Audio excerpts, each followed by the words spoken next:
Hello everyone, so in this video, we're going to be reviewing the Robinhood coin, which is the dollar hood coin. And as you can see, you have it here at their website. So Robinhood Crypto, and the site itself is also a trading platform.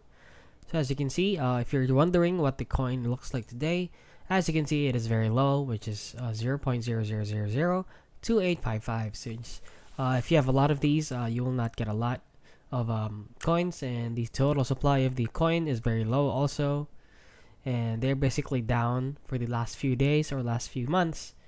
And as you can see here on Reddit, you have seen their post saying that warning: do not trade or store crypto on Robinhood. So as you can see, they're saying that basically saying that Robinhood crypto is very bad. So this person said, after all the shows and negative news on Robinhood these past couple of years, people still actually use this exchange. I can't believe forgotten what happened in 2021. Or the general advice: never keep your coins on an exchange. So please refrain from using this site. There are a lot of different trade websites or wallets out there that can provide legit and safe trading and coins. And yeah, that is basically it. So if you found this video helpful, please consider liking and subscribing.